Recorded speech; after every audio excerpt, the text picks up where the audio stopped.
The reason that we did these roadshows, it came out of a conversation with BIMM to do a national project. You know, they've got centres dotted around. They've also got them in London and Bristol, and it seemed like a good fit because our members are dotted around across the UK. They're not all based in London. The industry can be quite London-centric, and a lot of industry conferences are based there.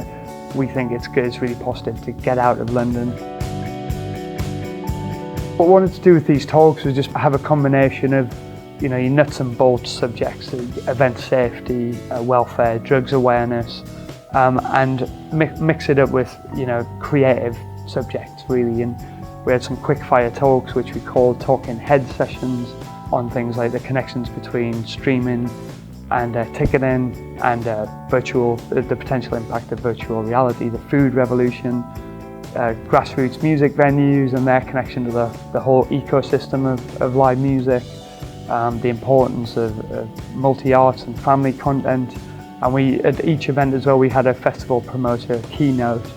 So it was Ben Robinson from Kendall Calling today, it was John Empson from the Eden Sessions in Brighton, and that was just, you know, an opportunity for the promoter to share their, you know, fascinating story of where they got to where they are and how the event came about, how it's evolved, how the industry's changed.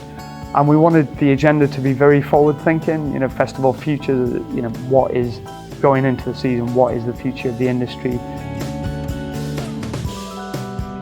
Paul and Jim and some of the people involved in the AIF actually did some conferences in Cumbria about 12 years ago. That was actually how I got into promoting and actually the support and the networks that they built up around that. Very similar to the AIF, you know, kind of give people that knowledge that they can have a go.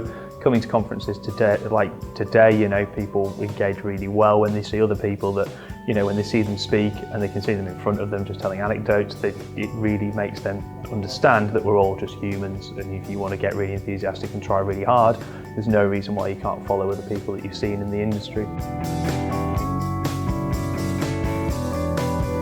Kendall Calling has grown from 900 people in 2006 to over 20,000 people in the last couple of years.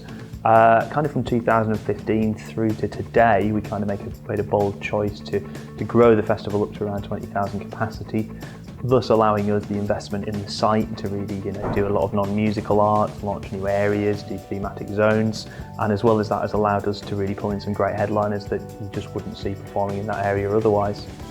Over the last 10 years, festivals have had to make themselves unique and stand out in the marketplace.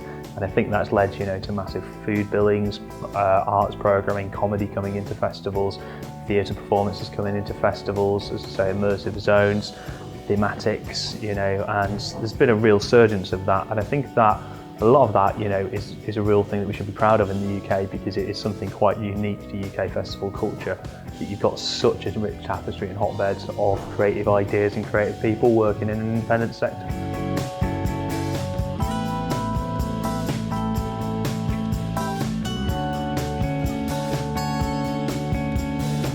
It's interesting working with partner organisations like the Association of Independent Festivals, because we do believe that there are good relationships between small festivals and local venues. There's a lot of work still to do to quantify where those relationships are really positive and in which ways they could be improved in both directions.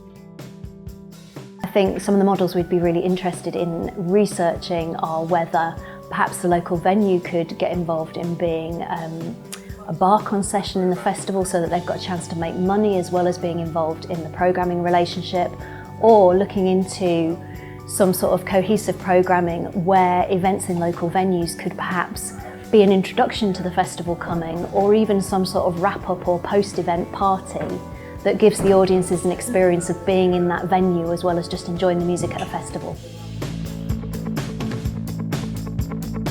Music Venue Trust is quite a young organisation and we're quite small, but already we're having a positive effect by bringing together the community of grassroots music venues and lobbying on behalf of their needs.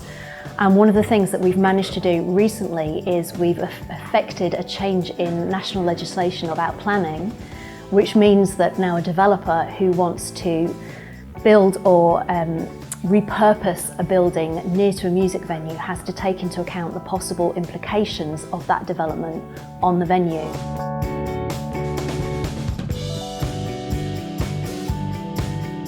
for our purposes, we did need a very clear definition of who is an independent festival and who isn't. And so that's based on market share. So we say that if you don't hold more than 5% of the global turnover of the live music industry, then you are independent. It's more crucial than ever for independent organisers to talk to each other, to exchange information, but to have a collective voice as well. And that's really the key thing, to have something, the AIF, we represent our members to Parliament, we lobby on their behalf, we represent their very specific interests, which sometimes align with the wider industry, but sometimes don't.